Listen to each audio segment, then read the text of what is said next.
భారత్ సంతతికి చెందిన సారా గడియాన్ అనే మహిళను మైనే రాష్ట్రం డెమోక్రటిక్ పార్టీ సెనేటర్ అభ్యర్థిగా అమెరికా మాజీ అధ్యక్షుడు బరాక్ ఒబామా ఆమోదించారు.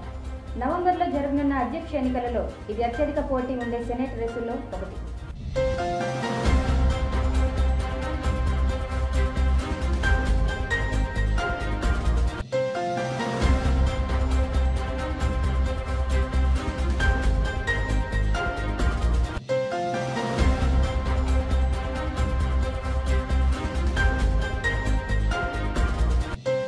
భారత సంతతికి చెందిన సారా గిడియాన్ కూడా ఉన్నారు.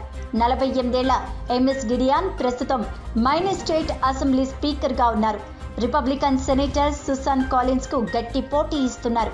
సారా గిడియాన్ను అభ్యర్థిగా పెడితే ఆ సెనేటర్ స్థానం డెమోక్రటిక్ పార్టీ గెలుచుకునే అవకాశాలు ఎక్కువగా ఉన్నాయని పార్టీ నేతలు గట్టిగా నమ్ముతున్నారు.